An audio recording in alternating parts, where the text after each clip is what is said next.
요즘 로마서 13장은 그렇게 듣기에 썩 쉬운 설교는 아닌 것 같습니다. 오늘도 그렇게 쉽게 만만하게 이해할 수 있는 성경 구절은 아닌 것 같은데, 저는 오늘 여러분들의 마음이 주님의 도우심으로 활짝 열려져서 오늘 말씀을 새로운 각도로 한번 살펴보고, 그리고 그것이 내 삶에 갖는 구체적인 의미가 무엇인가를 다시 한번 스스로 생각해 보는 가운데 우리의 삶의 변화가 필요한 부분에 변화가 일어날 수 있는 그런 복된 주일 설교 말씀 됐으면 참 좋겠습니다. 오늘도 저는 성령의 강력한 도우심이 여러분과 함께 또 저와 함께 하심으로 누가 전하고 듣던지 간에 좋은 은혜의 말씀들이 주고받아질 수 있게 되기를 또 주님의 이름으로 축복드립니다. 오늘 8절 말씀은 이렇게 시작했습니다. 피차 사랑의 빛 외에는 아무에게든지 아무 빚도 지지 말라. 남을 사랑하는 자는 율법을 다 이루었느니라. 언뜻 말씀을 보면 이웃과의 관계에서 사랑을 하고 사랑받는 삶을 교훈하고 있는 것처럼 쉽게 들릴 수가 있습니다.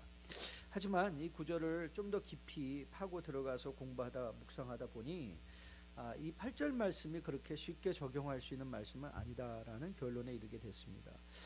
이 구절을 헬라어로 보면, 성경이 원래 쓰여진 헬라어로 보면 분명한데 의미가 여러분 저도 아직 헬라어가 그렇게 익숙한 건 아니고, 그러니 또 여러분에게 헬라어를 소개하면서 하면 여러분만 더 혼동시킬 것 같아서 오히려 영어 번역을 두 가지를 소개해드리면서 이 구절을 한국말과 번역해서 비교하면서 들어봤으면 참 좋겠습니다. 우리가 보통 강단 성경으로 사용하고 있는 이 English Standard Bible ESV 버전은 이 구절을 이렇게 번역하고 있습니다. 한번 잘 들어보십시오. 제가 천천히 읽어드리겠습니다. Owe no one anything except to love each other. For the one who loves another has fulfilled the law. 한국말로 제가 8절을 그냥 한국말로 번역을 해볼게요. 이렇게 번역된 것입니다. 아무에게도 빚을 지지 말라. 다만 서로 사랑하라. 왜냐하면 서로 사랑하는 사람은 율법을 완성할 수 있다. 이렇게 적혀 있습니다. 뭔가 좀 다르게 들려지시나요? 우리 많은 분들이 또 즐겨 읽으시는 New International Version NIV 1984년도 번역본은 이 구절을 이렇게 번역했습니다. 한번 잘 들어보세요. Let no debt remain outstanding except the continuing debt to love one another. For he who loves his fellow man has fulfilled the law. 이걸 제가 한국말로 한번 번역해 볼게요. 여러분의 성경과 비교하면서 한번 들어보세요. 빚이 미지불 상태로 있게 하지 말라. 다만 서로 사랑하는 빚을 계속 갚아나가라. 왜냐하면 이웃을 사랑하는 사람은 율법을 완성하는 것이기 때문이다. 다른 점이 보이시나요? 사실 한국말 성경, 오늘 우리가 갖고 있는 성경은 피차 사랑의 빛 이렇게 해버리니까 이 사랑의 빛이라는 데 관심이 확 기울여 버리게 되거든요. 근데 사실 본문에는, 헬라어 본문에는 사랑의 빛이라는 말은 등장하지 않습니다. 서로 사랑하라는 말은 등장하지만 그것이 사랑의 빛이다라는 말은 등장하지 않는 것이죠. 그래서 본문의 핵심적인 포인트는 뭐냐? 본문의 핵심적인 포인트는 owe anyone nothing. 아무에게도 빚을 지지 말라는 게 핵심입니다. 아무에게도 빚을 지지 말라는 것이 중요한 포인트고, 두 번째 포인트는 NIV식으로 이 본문을 번역한다면 NIV는 이렇게 말해서 except the continuing debt to love one another. 이 continuing debt, 이거는 이미 우리가 갖고 있는 거예요. 그래서 우리는 이미 빚진 사람이다 라는 면을 이 NIV 성경은 강조하고, 이웃을 사랑하는 것은 그 이웃에게 상관없이 내가 갚아야 할 무엇이다라고 말하고 있는 거예요. 이게 이제 해석의 여지가 있는 부분들의 말씀입니다. 자, 그러면 이 구절을 우리가 어떻게, 빚을 지지 말라 하는 걸 어떻게 받아들일 수 있을까? 만일 본문이 그런 의미라면 현대를 살아가는 우리의 형편을 감안할 때 과연 이 말이 적용될 수 있을까? 오늘날 우리가 집을 일시불로 살 수 있는 여유가 있는 분들이 많지 않잖아요. 우리 가운데는 돈을 잘 전략해서 빚에 집을 다 현금으로 주고 사실 분도 있고 다 갚은 분도 있을지 모르지만, 그래서 우리 대부분의 사람들은 융자를 내서 집을 사지 않습니까? 그렇죠? 그러면 은행 융자로 집을 구입해서 살고 있다면 우리 모두가 빚진 것이기 때문에 로마서 13장 8절에서는 이미 적용 불가능한 상태에 들어가 있는 것인가? 과연 그런 뜻일까? 존 스타튼 목사님은 이 구절을 강론하면서 이렇게 말씀하셨어요. 한번 들어보세요. This is not a prohibition. 이 말은 모든 합당한 크레딧을 사용을 금하는 말씀이 아니라, 스타튼 목사님의 견해는 이걸 우리 가운데 적용해서 크레딧 베이스, 신용에 근거된 모든 이 은행의 활동을 금하는 것이 아니라, 이렇게 사용하셨어요. This is not a prohibition against a proper use of credit. It is an underscoring of a Christian's obligation. 이거는, 이 본문은 기독교인의 책임을 강조하기, underscore Christian's obligation, 그리스도인의 이 책임을 강조하기 위한 말인데, 모든 관계에서 하나님의 사랑을 보이라라는 권면이라는 거예요. 이런 차원에서 보면 그것이 단순히 은행 관계, 융자 이런 차원으로 접근하는 것이 아니라, 오늘 이 본문은 하나님께서 우리에게 주시는 명령적인 차원에서 그리스도인의 책임을 완수하기 위한 차원에서, 그 이유리 이것이 사랑의 율법을 뭐한다? 완성한다는 차원에서 보면 그리스도인의 사랑의 책임을 강조하기 위함이다. 이렇게 해석을 하셨습니다. 저는 이 해석에 전적으로 동의를 합니다.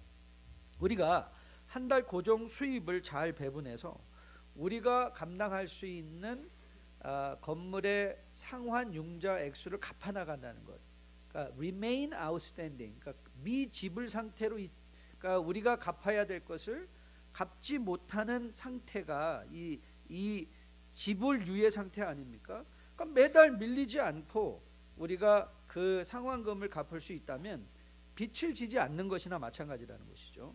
빚을 지지 않는 것이다. 그런데 여러분, 이 스타튼 목사님의 해석을 다시 한번 들어보세요. 이 스타튼 목사님이 이 전체 본문을 이렇게 강조하면서 이렇게 말씀하셨어요. 이 말은 모든 합당한 크레딧을 사용하는 것을 금하는 것이 아니라 모든 관계에서 하나님의 사랑을 보여야 하는 그리스도인의 책임을 강조하고입니다. 자, 이 말을 우리가 어떻게 이해해야 되는가 하면, 성도가 왜 빚을 지지 말아야 되는가? 성도가 빚을 지지 말아야 되는 이유는 하나님의 사랑을 실천하기 위해서라는 거예요. 그러니까 우리가 빚을 지면 하나님의 사랑을 실천하기가 힘들다는 거예요. 여러분 보세요. 인심은, 한국말에 이런 기가 막힌 말 기억하죠? 인심은 어디서 난다고요? 네, 쌀독에서, 곡간에서 나는 것이죠. 인심은 쌀독에서 나고 곡간에서 나는데, 내 곡간이 텅텅 비어 있어요. 내 쌀독이 텅텅 비어 있어요. 아니, 텅텅 비어 있는 정도가 아니라 마이너스예요. 그럼 우리가 이웃을 어떻게 사랑할 수 있을까요?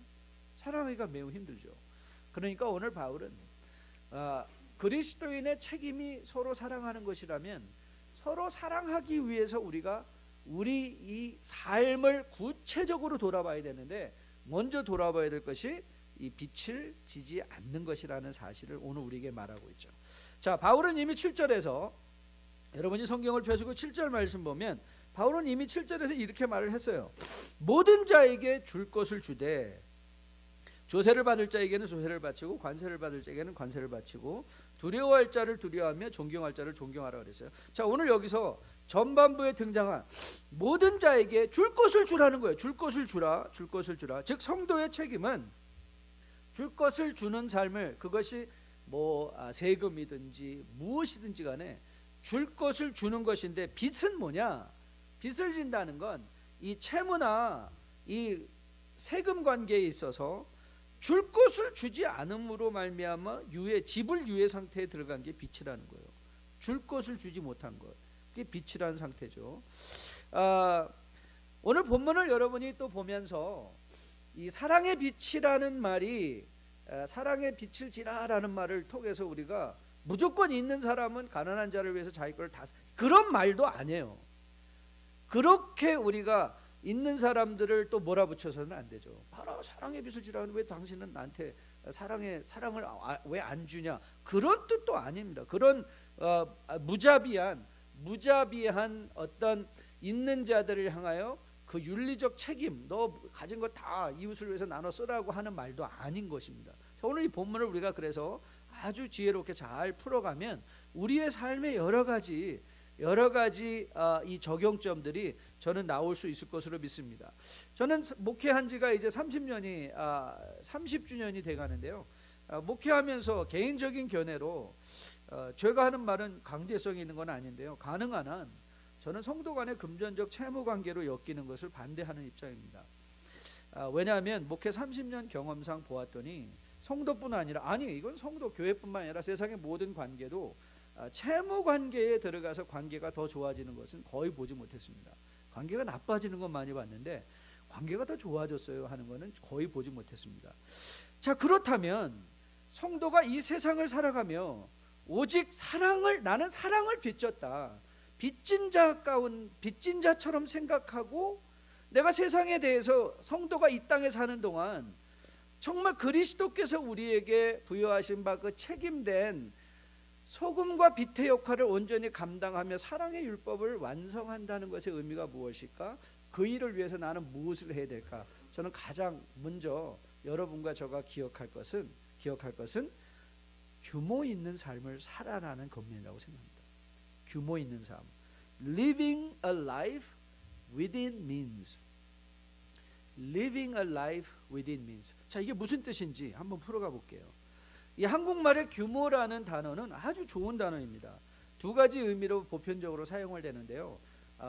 어느 정도 어떤 뭐 사상이나 혹은 건물이나 어떤 그 큰 스케일에 있어서 규모가 있다 하면 크다, 아니면 그 범위 넓다, 이런 단어로 사용되지만 우리가 또 두 번째로 성경에서 규모라는 말을 사용하는 때는 뭐냐면 계획성이 있다, 짜임새가 있다라는 의미로, 저 사람 규모 있어, 저 사람 계획성이 있어, 저 교회는 규모가 있어, 그러면 교회가 크다라는 말로도 사용할 수 있고, 아니면 저 교회는 참 사역이 짜임새가 있어 라고도 이해할 수 있는 말이죠.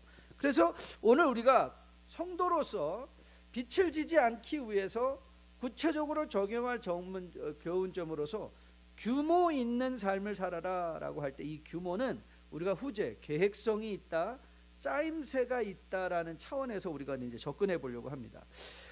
바울은 데살로니가 교우들에게 이렇게 편지하며 권면했습니다. 형제들아, 우리 주 예수 그리스도의 이름으로 너희를 명하노니 게으르게 행하고 우리에게 받은 전통대로 행하지 아니하는 모든 형제에게서 떠나가라 그랬어요.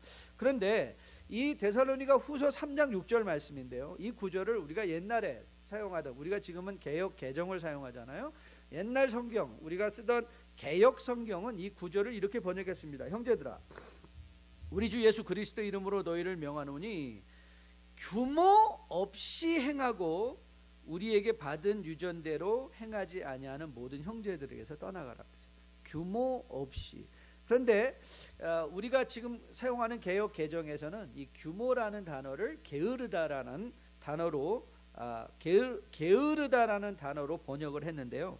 실제적으로 헬라어는 이 게으름이라는 단어를 idle walking이라고 번역을 할 수 있어요. 문자적으로 idle walking. 그러니까 걸어 다니는데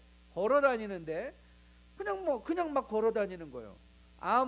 그래서 개역 개정은 이거를 게으르다라는 표현을 사용했는데, 사실 개역 개정에 보다는 옛날 성경이 더 좋습니다. idle walking이라는 말은 그냥 막 방향 없이 여기저기 막 옮겨 다니는데, 즉 규모가 없는 거예요.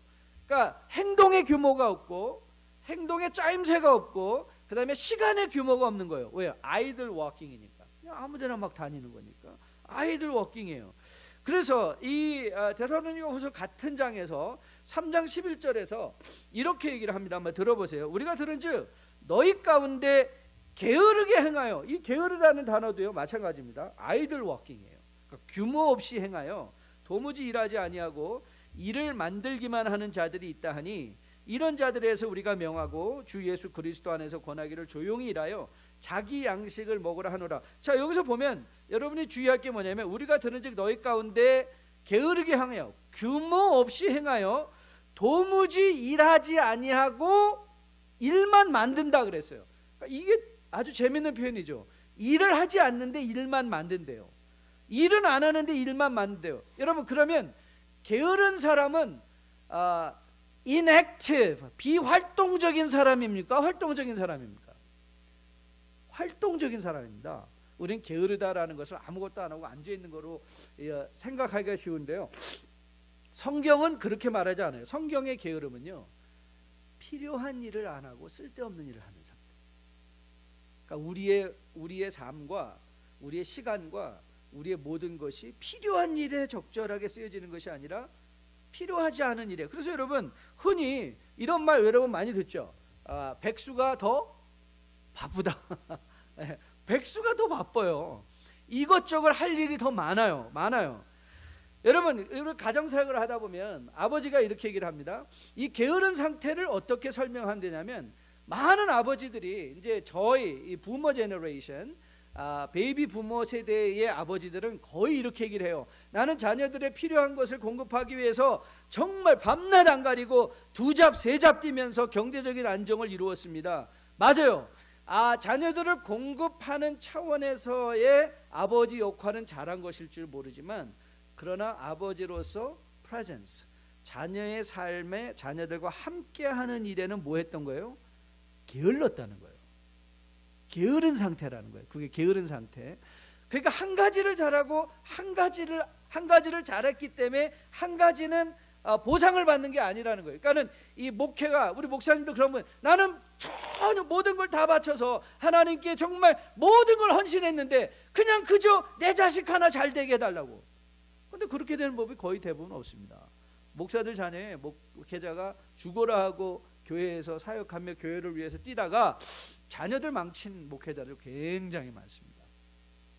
이 한 가지를 잘하기 때문에 다른 한 가지를 잘 못해도 하나님은 보상하시는 분이 아니십니다. 그건 영적인 게으름이기 때문에 그렇죠. 영적인 게으름입니다. 그래서 바울은 게으른 것을 설명하면서 도무지 일을 하지 아니하고 일을 만드는 사람으로 설명한 것이죠. 여러분, 규모 있는 삶은 성도에게 있어서 이 빚과 관련되어서는 굉장히 중요한 교훈입니다. 특별히 이 우리가 이웃과의 관계에서 오늘 본문에서 등장시키고 있는 물질적인 빚을 지지 않기 위해서도 이 재정에 규모가 있어야 되죠. 성도가 살아가는 우리 재정에 규모가 있어야 됩니다. 즉, 재정 운용에 있어서 적절한 계획을 통해서 짜임새 있게 자신이 갖고 있는 자원의 한도 내에서 living a life within means. within means. 그러니까 내가 할 수 있는 자원의 한도가 있잖아요. 자원의 한도 내에서 계획성 있게 씀씀이 있게 살아갈 때야 비로소 오늘 바울이 13장 8절에서 10절에서 권면하고 있는 사랑의 빛을 이웃들에게 갚아낼 수 있다는 거죠. 이거를 하나를 예를 들면 여러분들이 쉽게 이해하실 수 있습니다. 이 감리교를 창시하셨던 이 웨슬리 목사님은 성화를 굉장히 강조를 하셨어요. 근데 웨슬리가 강조하던 성화가 영적 성화가 있고요, 사회적 성화가 있고, 그리고 웨슬리가 특별히 강조한, 웨슬리 목사님이 특별히 강조한 경제적 성화가 있습니다. 그래서 웨슬리 목사님은 심지어 이렇게까지 말씀하셨죠. 나는 회개했다는 사람 믿지 않는다. 그의 지갑이 회개하지 않는 한. 이렇게 얘기하셨어요. 그의 지갑이 회개하지 않는 한 나는 그의 회개를 믿을 수가 없다. 이렇게 말씀하신 거죠. 그래서 이 웨슬리 목사님은요, 이 경제적 성화를 굉장히 강조하셨습니다. 경영학 박사이시면서 국립인천대학교 무역학부 교수로 섬기고 계신 김홍수 교수님께서 이런 논문을 발표하셨어요. 존 웨슬리의 경영, 경제사상과 현대적 적용에 관한 연구. 그 부분의 한 부분을 제가 발췌해서 읽어드리겠습니다. 한번 잘 들어보세요. 웨슬리는 돈 사용의 3대 원리로 열심히 벌어라, 열심히 저축하라, 열심히 주어라를 강조했다. 제일 1원리, 열심히 벌어라, gain all as you can. 난 이 원리는 수단과 방법을 가리지 말고 돈을 벌라는 말이 아니라 하나님이 주신 모든 재능을 사용하여 이웃에 유익을 끼치는 일을 열심히 하는 것이다. 건전한 직업과 근면한 노동을 통해 가능한 많은 부와 생산을 이룩하라고 웨슬리는 강조했다. 제2 원리는 열심히 저축하라. 이 열심히 저축하라는 save all as you can, 이 원리는 사치하거나 필요 없는 일에 재화를 낭비하지 말고 자신과 가족의 필요를 채우고 남는 것을 저축하라고 강조한다. 사치나 방종, 향락을 위해 쓰지 말고 가난한 이웃을 위해 저축하라는 것이다. 그렇다고 해서 웨슬리가 금욕주의를 가리킨 것은 아니다. 근검하고 검소한 생활을 통해 절제의 생활을 하라는 말이다. 제3원리인 Give all as you can, 열심히 주어라를 웨슬리는 가장 강조했다. 열심히 버는 것과 저축하는 것은 바로 열심히 주기 위한 것이라고 웨슬리는 가르쳤다. 웨슬리는 불의의 제물로 친구를 사귀라는 말씀에 근거하여 남는 분은 가난한 이웃을 위해 써야 한다고 말했다. 즉 자신을 위해 돈을 벌고 저축하지 말고 가난한 이웃을 위해 하라고 웨슬리는 가르쳤다. 실제로 웨슬리는 자신이 불편하지 않을 정도의 씀씀이를 계산할 때 나에게는 28파운드, 그때 나에게는 28파운드의 정도의 불편하지 않게, 웨슬리가 좋아하던 것은 그림을 또 보고 즐기는 일들이었거든요. 자기가 불편하지 않게 살아가는 데 있어서 필요한 돈이 28파운드라고 결정을 해놓고요, 그가 30파운드를 벌었을 때도 28파운드를 썼고, 나중에 그의 저술과 역작을 통해서 웨슬리 목사님이 인세를 통하여 돈을 많이 벌게 되었을 때, 그가 120파운드를 벌게 되었을 때도 그의 삶은 28파운드로 합당하는 거죠. 28파운드를 썼다는 거예요. 그리고 나머지 것들. 그래서 김문석 교수님이 이렇게 얘기합니다. 웨슬리는 가장 많이 소유한 사람은 가장 많은 것을 나누어 할 책임이 있으며 자신과 가족의 필수적인 의식주와 편리한 생활을 위해 돈을 사용하되 그 이상 욕심을 부리지 말고 가난한 이웃에게 나누어주는 청지기가 되라고 가르쳤다. 또 웨슬리는 돈을 사랑함이 일만하게 뿌리라는 말씀을 많이 인용하면서 돈 사랑의 위험성을 강조했다. 웨슬리는 더 많이 소유한다고 해서 행복하거나 만족하지 않는다고 가르쳤다. 그 논문에서 김 교수는 이렇게 웨슬리를 소개하고 있습니다. 바로 아무에게도 빛을 지지 말라는 말씀을 실천 적용하기 위해서는, 그래서 이웃들을 사랑하는 자리에 들어가서 이웃들에게 사랑의 빛을 갚아나갈 수 있기 위해서는 규모 있는 삶을 통해서 실제적으로 내 삶이 절제되어질 때, 비로소 우리는 이 율법을 완성하는, 사랑의 율법을 완성하는 성도의 책임을 온전히 감수하고 완성할 수 있다는 것이죠. 웨슬리 목사님께서 열심히 벌어라, gain all as you can 이란 권면을 제가 깊이 생각하다 성도에게 열심히 벌으라는 말의 의미가 무엇일까라는 것을 권면하다 떠오른 것이 마태복음 20장에 등장한 예수님께서 말씀하셨던 포도원 품꾼에 관한 비유였습니다. 여러분 잘 아시죠? 포도원 주인이 이른 아침과 3시와 3시와 6시와 그리고 9시, 11시에 나가서 일꾼을 데려옵니다. 이걸 우리식으로 환산하면 보통 유대인의 하루는 6시에 시작하고 정오 6시에 시작한다고 하면 3시에 나갔다는 것은 9시에 나가서 일꾼을 데려왔다는 것입니다. 6시는 12시에 나가서 데려온 것이고요. 그 다음에 9시는 3시, 그리고 11시가 더 극적이죠. 5시에 나가서 일꾼을 데려온 것입니다. 여러분 한번 상상해 보시죠. 그때 일용직 일꾼들이 모여 있는 곳이 있었습니다. 거기서 사람들이 와서 일꾼을 데려갑니다. 그런데 보통 아침에 데려가는 일꾼들은 어떤 일꾼일까요? 왜? 건강하게 생기고 일을 잘할 것 같은 사람들이 다 뽑혀가지 않겠습니까? 그러다가 12시에 나갔는데도 남겨진 사람이 있습니다. 이 주인은 그 사람들도 불러왔습니다. 3시에 나갔더니 아직도 거기에 남아있는 사람들이 있었습니다. 그 사람도 데려왔습니다. 그런데 더 놀라운 것은 5시입니다. 5시에 갔는데도 아직도 일을 못 찾고 있는 사람이 있었던 것이죠.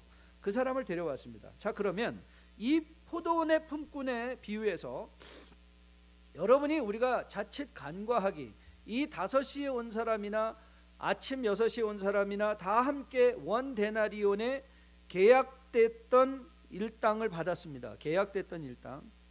오늘 우리가 이 포도원의 품꾼을 비유를 이해하면서 놓치기 쉬운 것이 뭐냐면, 포도원 주인이 자기가 경영하는 포도원에 대해서 갖고 있던 그의 견해였습니다. 여러분은 어떻게 생각하세요? 여러분이 생각하시기에 포도원 주인은 자신이 경영하는 포도원을 어떤 마음으로 운영하고 있었을까요?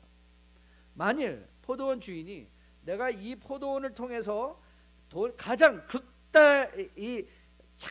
많은 이윤을 얻어내겠다라고 했다면 이 사람이 5시에 나가서 불러온 사람에게 과연 하루의 일당인 1데나리온을 주어야 됐을까요? 주지 말아야 됐을까요? 아니, 만일 이윤을 얻어내는 것이 그의 최고의 목표였다면 그가 5시에 나가서 일꾼을 데려왔다는 것 자체도 make sense가 되지 않죠. 이해가 되지 않죠. 5시에는 이제 파장할 때가 됐는데 나가서 그들을 데려올 필요가 아무것도 없는 것이죠.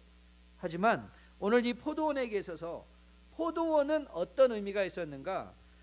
자신을 위한 이익의 도구가 아니라 품꾼들의 필요를 채워줄 수 있는 것으로 생각했다는 거예요. 이게 핵심적인 포인트. 한번 잘 들어보세요.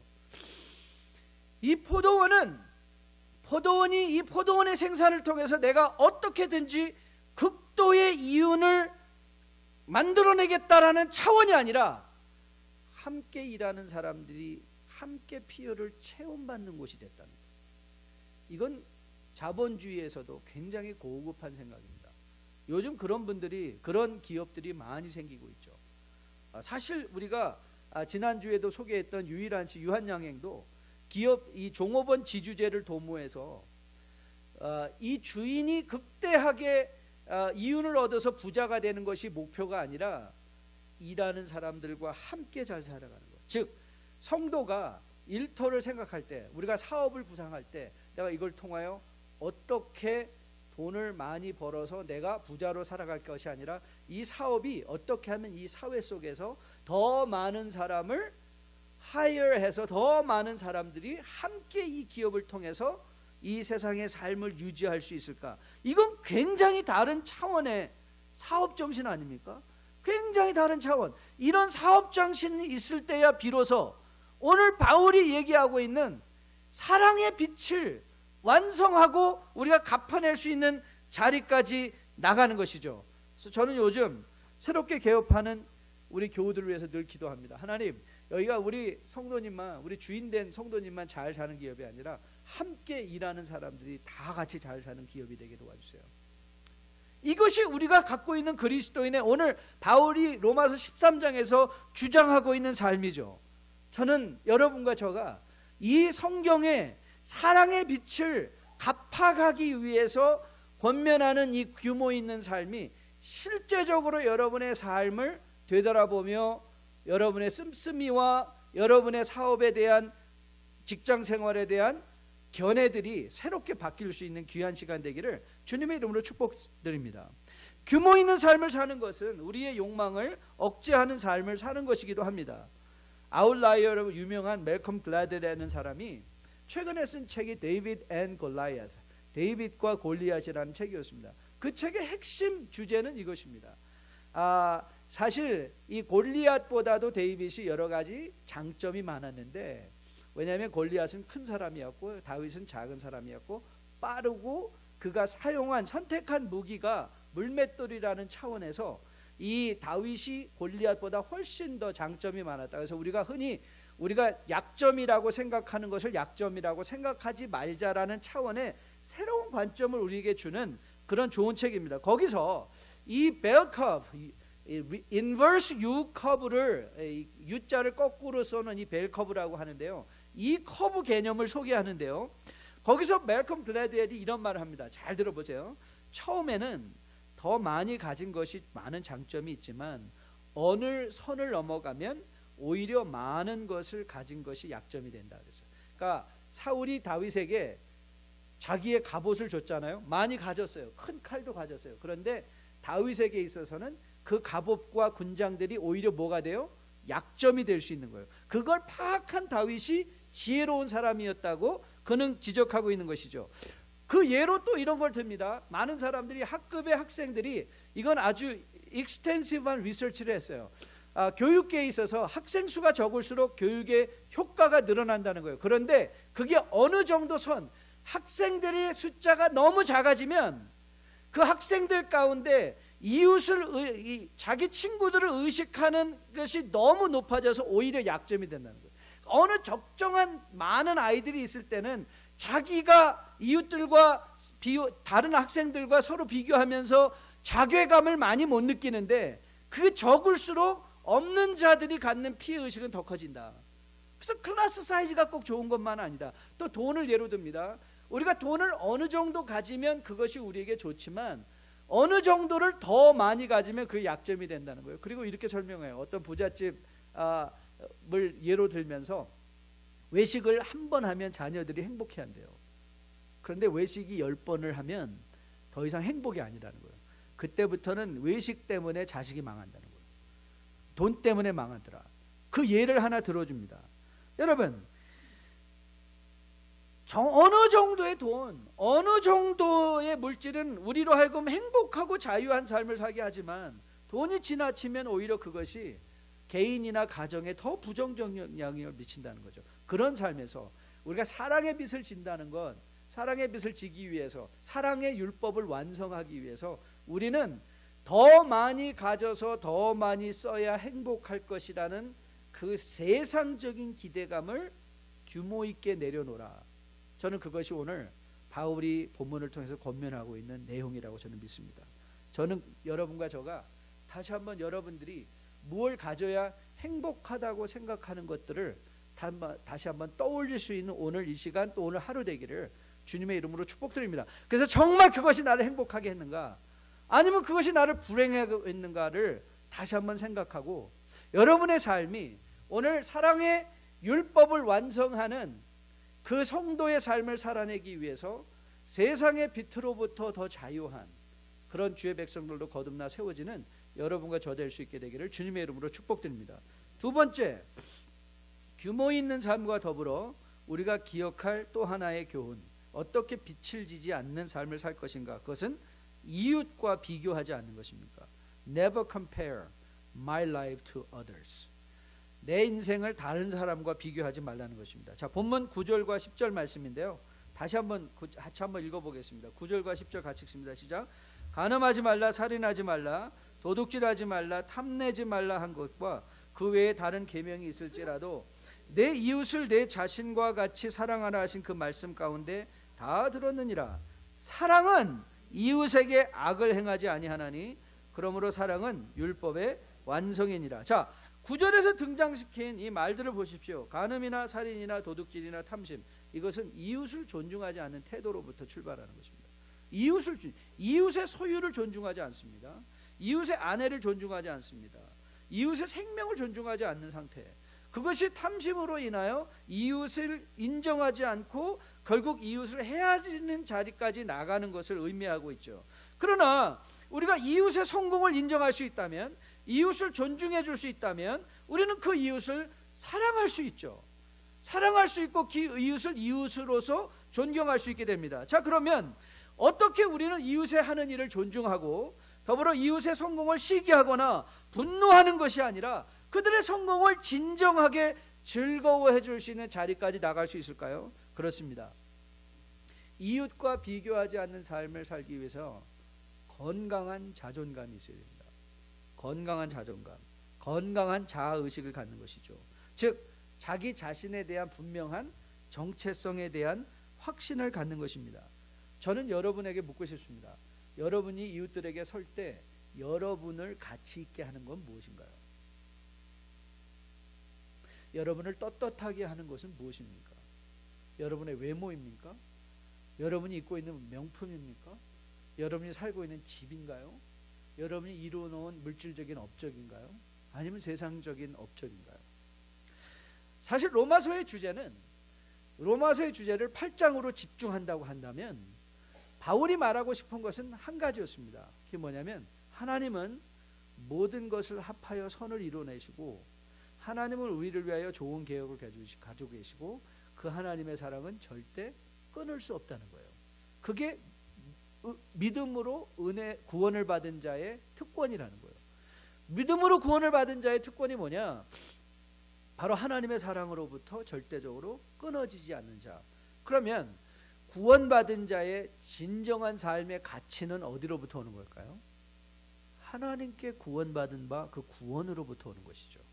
내가 하나님의 자녀가 되었다는 것, 그것이 우리의 가치예요. 여러분, 한국 교계는 지난 10년 동안 70년대 부흥의 주역이셨던 1세 목사님들이 은퇴하시는 과정 중에서 홍역을 앓고 있습니다. 특별히 이 교회 세습 관련 담화가 끊이지 않죠. 아버지가 이루어놓은 큰 대형 교회를 자식들에게 세습해주는 그런 관련된 불협화음 담화가 끊이지 않습니다. 그런데 왜 그런 일이 한국에서만 독특하게 일어나고 또 한국 사람들에게는 그것이 왜 인정이 안 될까? 제가 논문을 쓰던 것이 교회 개척에 관련된 논문이었기 때문에 이걸 깊이 생각할 수 있는 기회가 있었습니다. 그리고 저는 저희 좁은 소견에 그 이유를 이렇게 정리를 해봤습니다. 왜냐하면 그 이유는 간단하다. 왜 목사님들이 자기 이 큰 대형 교회를 자식들에게 세습하고 싶을까? 그건 잘못된 자존감 때문이라는 생각이었습니다. 이렇게 한번 설명해 드릴게요. 미국에서 교회 개척하는 것과 달리 한국에서 교회를 개척하려면 일단 장소를 마련해야 되는 초기 분담금이 있습니다. 이해가 되시나요? 우리는 미국에서는 그냥 미국 교회 빌려서 하면 돼요. 우리가 한국말이니까 미국 교회 빌려서 하면 되는데, 만일 한국에서 교회를 개척하려면 한국 교회 가서 한국말로 목회하는데 교회당 빌려달라고 할 수 있습니까? 없습니까? 없죠. 그러니까 일단 초기 투자가 이루어져야 돼요. 그러니까 내가 교회를 개척하겠다 하면 한국에는 초기 투자가 필요한데 적어도 1억에서 5억 정도의 돈이 필요합니다. 상가의 조그만 건물이라도 일단 마련을 해야 되잖아요. 일단 마련을 해야 사람들이 모일 공간이 생길 거 아니겠습니까? 그럼 교회가 시작될 수 있는 거 아닙니까? 그러다 보니까 어떤 일이 일어나는가 되는가 보면 자연스럽게 교회 개척 초기부터 이 개척한 목사님과 교회의 정체성의 혼란이 일어나게 됩니다. 무슨 의미인가 하면요, 교회가 목사가 되고 목사가 교회가 되는 경우가 비일비재해요. 그러니까 목사가 교회가 되고 교회가 목사가 돼요. 그래서 교회가 칭찬을 받으면 목사 자신이 칭찬을 받는 것 같고, 교회가 비난을 받으면 목사가 비난을 받는 것 같이 되는 거예요. 그러니까 정체의 퓨전이 일어난 것이죠. 가끔 선교사님들이요 이렇게 얘기를 하시는 분들이 많이 있습니다. 나는 선교지에서 뼈를 묻겠습니다. 저는 그런 분들을 향해서 적극적으로 말립니다. 물론 선교지를 향한 자신의 헌신을 표현하고 있는 말은 분명합니다. 하지만 저는 우리 NRMA 선교사님에게, 적어도 NRMA 선교사님들에게는 당신들 선교지에서 뼈 묻을 생각하지 말라고 저는 늘 권면을 합니다. 왜냐하면 그렇게 되면 어떤 현상이 일어나는가 하면 선교지와 선교사의 아이덴티티가 퓨즈가 되어버려요. 그래서 선교사가 선교지를 자기로 생각하고 선교지가 자기인 것처럼 생각될 때가 많이 있습니다. 작년에 한겨레 신문에 실렸던 소록도 병원 개원식 100주년 기념식에 초대된 80대의 오스트리아 수녀님에 관한 기사를 저는 기억하고 있습니다. 저는 이 기사를 스크롤해놓고 필요할 때마다 반복해서 읽고 있습니다. 1960년대 초에 인스브룩 간호대를 졸업한 두 분의 수녀님이 소록도의 한센인병, 우리에게는 흔히 이렇게 말하면 더 자극적으로 다가오죠. 문둥병 걸린 사람들 소록도에 다 모아놓지 않았습니까? 거기에 간호사로 오셨습니다. 그리고 70대가 되셨던 2005년 11월에 부담을 주고 싶지 않다고 쪽지 하나 남겨놓고 아무런 환송식 없이 떠나신 거예요. 떠나면서 남겨둔 간단한 노트에 이렇게 적혀 있었다고 합니다. 제대로 일할 수 없을 때가 오면 본국으로 돌아가겠다는 약속을 지키겠다. 부족한 외국인에게 큰 사랑과 존경을 베풀어 준 데 감사하다. 요 말씀만 딱 남기고 떠나신 거예요. 지난 2016년도에 소록도 병원 개원 100주년 기념식에 그 두 분이 초대되었고, 그중 한 분 마리안느 선교사님이 암 투병 중에 병세가 호전돼서 참여하시면서 이 스토리가 세간에 알려지게 된 것이죠. 좀 창피한 고백이지만 저도 목회할 때 갈등할 때가 많이 있습니다. 때로는 저도 제 자신의 자존감을 교회로 생각할 때가 많이 있기 때문이죠. 저는 그럴 때마다 이 두 분을 생각하기로 했습니다. 그리고 또 바울 사도를 기억하기로 했습니다. 바울 사도가 이렇게 고백했습니다. 그러나 내가 나된 것은 하나님의 은혜로 된 것이니 내게 주신 그의 은혜가 헛되지 아니하여 내가 모든 사도보다 더 많이 수고하였으나 내가 한 것이 아니요 오직 나와 함께 하신 하나님의 은혜로다. 바울의 자신감의 근거, 바울이 자신감이 있었던 이유, 바울이 스스로에 대해서 자존감을 가질 수 있었던 이유는 그가 많이 배웠기 때문이 아니라, 그가 많은 교회를 개척했기 때문이 아니라, 그에게 유일한 자존감의 근거는 그리스도 안에서 받은 은혜요. 은혜. 바울을 자신 있게 한 것, 세상의 법정에서도 자신 있게 했던 것, 모든 사람에게 대하여 겸손할 수 있었던 자존감의 근거는 어디에서 왔는가? 바로 그리스도로부터 왔다는 것이죠. 그는 빌립보서 1장에서 이렇게 고백했습니다. 자신을 비방하며 자신의 사역을 키우기 원했던 동료 그리스도인들을 향해서 그가 이렇게 말했어요. 그들은 나의 매임의 괴로움을 더하게 할 줄로 생각하여 순수하지 못하게 다툼으로 그리스도를 전파하느니라. 그러면 무엇이냐? 거칠애로 하나 참으로 하나 무슨 방도로 하든지 전파되는 것은 그리스도니 이로써 나는 기뻐하고 또 기뻐하노라. 어떻게 이런 말이, 자신의 모든 업적들이 회방받고 자신의 모든 업적들이 비난받고 사람들이 그에게 손가락질할 때 그럼에도 불구하고 예수가 전파된다면 나는 기쁘다. 여러분, 이 자존감이 어디서 온지 아십니까? 그리스도 안에서 그리스도로 온 것이죠. 그리스도 한 분으로. 한국 젊은이들 가운데 명품을 구입하기 위하여 엄청난 빚을 지는 사람들이 많이 있다고 해요.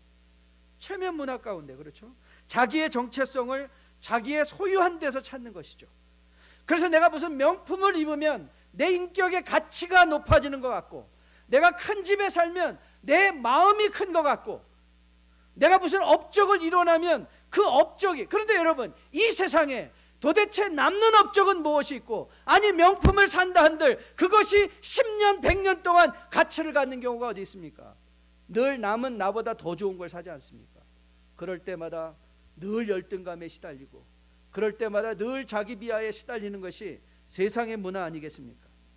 여러분, 아무리 좋은 것이라 할지라도 쇠하게 되어 있습니다. 우리도 더 이상 만족하지 못하고 가진 것보다 더 좋은 것을 보면 욕심이 생기고 욕망이 생기는 것이 바로 우리의 모습입니다. 여러분, 우리가 가진 것이 더 있어야 대접을 받을 수 있다고 생각할 때, 가진 것으로 자기의 정체성을 규정하려고 할 때, 그때 우리는 빛을 지게 되는 것입니다. 소유에서 내 인생의 가치를 삼고자 할 때 우리는 빛을 지죠. 빛을 집니다. 그리고 그 소유를 소유하며 더 많은 빛을 지게 되는 것이죠. 여러분, 가지지 못한 것이 그래서 때로는 세상의 피해자가 되기도 하고 이웃을 시기하게 되죠. 내가 가진 소유에 내 가치의 내 정체성을 부여한다면 이웃들이 가진 자들을 시기하게 되죠. 질투하게 되죠. 그들을 해하게 되죠. 여러분, 이 세상을 온전히 사랑할 수 있는 사람이 누군지 아십니까? 사랑의 빛을, 그것을 자기 빛으로 생각하며 끊임없이 갚아나가는 사람이 어떤 사람인 줄 아십니까? 네, 맞습니다. 그리스도 안에서 자신의 가치를 발견하는 자들입니다. 그리스도 안에서 자신의 가치를 발견할 때야 비로소 우리는 세상의 성공에 부러워하지 않을 수 있습니다. 그리고 세상의 멸시를 견뎌낼 수 있습니다. 세상의 멸시를 견뎌낼 수 있습니다. 한국 가면 너무나 이 빈부격차가 심하니까 있는 자들과 가진 자들의, 있는 자들의 갑질, 또 없는 분들의 그 당하는 피해가 엄청 많습니다. 근데 저는 지금까지 이 본문을 깊이 묵상하기 전까지는 그거에 대해서 부정적인 생각만 갖고 있었는데, 제가 이런 생각을 해봤어요. 아니, 그래서 성도가 좀 세상에서 이 비난을 받고 또 좀 이렇게 멸시를 받는다 할지라도 왜 나는 그거에 그렇게 신경을 쓸까? 그래서 이후에 한국에 갈 기회가 돼 있어서 혹이라도 내가 멸시받는 일, 왜냐하면 우리들은 옷을 막 함부로 입고 다니잖아요. 그러면 사람들이 굉장히 멸시하는 게 느껴집니다. 그때마다 저는 꼭 이렇게 대꾸를 했어요. Hey, how are you? 영어를 하면 사람들이 기가 팍 죽어요. 옷 잘 입은 사람도 기가 팍 죽더라고요. 일단 영어를 그래서 저를 멸시한다고 생각하는 사람한테 What? What are you talking about? 그러면은 팍 죽더라고요. 근데 이제는 그러지 않기로 했습니다. 그냥 한국말로 네, 죄송합니다. 못 살아서 죄송합니다. 그러나 나는 예수 믿습니다. 왜 그걸 못 견뎠을까라는 생각을 하게 되었습니다. 그런데 내가 그리스도 안에서 진정한 정체성을 갖고 있다면 세상의 칭찬에도 흔들리지 않고 세상의 멸시에도 흔들리지 않을 것입니다. 왜요? 내 가치는 그리스도 안에 있으니까. 이 그리스도 안에서 받은 은혜에 대한 가치를 발견하는 사람이 오늘 본문에서 바울이 주장하는 바 빛을 지지 않고 오히려 이웃들에게 선을 베풀며 그들을 섬길 수 있는 사랑의 율법을 완성하는 자리까지 나갈 수 있게 될 것으로 믿습니다. 8절의 NIV 버전을 제가 다시 한번 읽어드리겠습니다. 빛이 미지불 상태로 있게 하지 말라. 다만 서로 사랑하는 빛을 계속 지라. 왜냐하면 이웃을 사랑하는 사람은 율법을 완성하는 것이기 때문이다. 로마서 1장에서 바울이 이렇게 고백했습니다. 헬라인이나 야만인이나 지혜 있는 자나 어리석은 자나 다 내가 빚진 자라. 그러므로 나는 할 수 있는 대로 로마에 있는 너에게도 복음 전하기를 원하노라. 바울이 로마의 복음을 전했던 것은 로마의 교회를 통해서 뭘 얻어내려 함이 아니라 그는 빚진 자였기 때문에 그렇습니다. 하나님의 사랑의 빚진 자인 것을 알았을 때 그는 끊임없이 그 사랑을 로마의 교인에게도 헬라인에게도 유대인에게도 이방인에게다 누구나 할지라도 그 사랑을 갚아 나가기를 원했던 것이죠. 고린도후서 5장 바울의 고백입니다. 그리스도 사랑이 우리를 강권하시는도다. 우리가 생각하건대 한 사람이 모든 사람을 대신하여 죽었은즉 모든 사람이 죽은 것이라. 그가 모든 사람을 대신하여 죽으심은 살아있는 자들로 하여금 다시는 그들 자신을 위하여 살지 않고 오직 그들을 대신하여 죽었다가 다시 살아나신 이를 위하여 살게 하려 함이라. 내가 받은 사랑의 빛을 이웃을 통하여 갚기 위하여 자신의 삶을 규모 있게 살아내고 이웃을 존경하고 그들의 성공도 존중하고 칭찬에도 흔들리지 않고 멸시에도 흔들리지 않은 이웃과 비교하지 않는 삶을 살아낼 때야 비로소 우리는 오늘 바울의 권면을 우리의 삶으로 가져가 이루어낼 수 있을 것으로 믿습니다. 저는 여러분과 저가 이 바울의 권면을 마음에 받고 바울의 권면에 따라 우리가 하나님께로 받은 바 그 빛을 이웃을 통하여 사랑의 빛으로 갚아나가며 주님 다시 오시는 날까지 주신 물질도 이웃들을 위하여 잘 베풀어 쓰고 살아가며 하나님 나라의 영광이 되는 여러분과 저 우리 모두 될 수 있게 되기를 주님의 이름으로 축복드립니다. 오늘 우리가 함께 마지막으로 찬양하려는 것은 하나님의 은혜입니다. 나를 지으신 이가 하나님이시고 나를 부르신 이도 하나님이시고 나를 보내신 이도 하나님. 그렇습니다. 사랑하는 뉴라이프교회 성도 여러분, 여러분의 인생의 진정한 가치는 그리스도 우리를 위하여 십자가에 달려 죽인 예수 그리스도 안에 있습니다. 멸시당하시고 계십니까? 개의치 마십시오. 하나님의 사랑을 아무도 끊을 자가 없습니다. 성공하셔서 여러분들의 많은 분들의 칭찬을 받고 계십니까? 여러분 너무 칭찬에 마음 쓰지 마시고 어서 내려오셔서 낮은 곳으로 임하신 그리스도를 본받으십시오. 그것이 사랑받고 그리스도 안에서 사랑받은 자가 마땅히 감당할 일입니다. 저는 우리가 다 함께 일어나서 이 찬양을 하면서 이것이 우리의 고백에 대해 우리의 가치가 그리스도 안에 있음을 다시 한번 확인받고 오늘도 사랑의 빛을 우리가 갚아나가는 하나님께로 받은 사랑의 빛을 갚아나갈 수 있는 뉴라이프 복된 성도 다 되기를 주님의 이름으로 축복드립니다. 우리 다 함께 일어나셔서 함께 찬양합니다.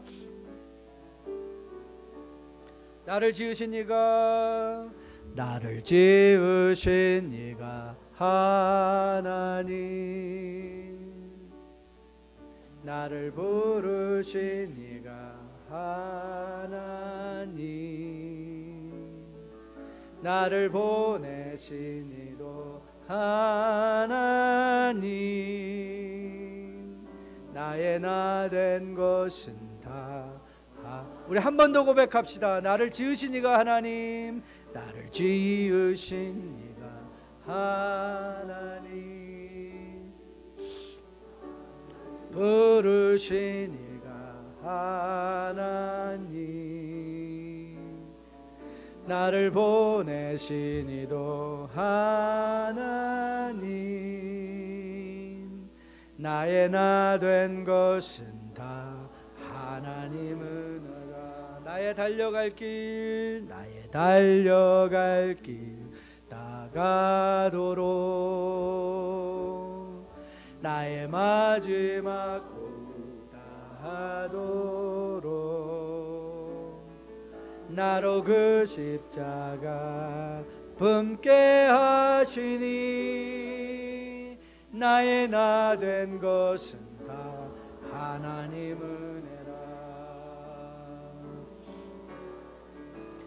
한량없는 은혜,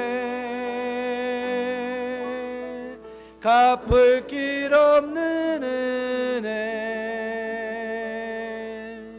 내 삶을 애워싸니 하나님의 은혜, 나 주저함 없이 그 땅을 밟음도 나를 붙드시는 하나님의 은혜.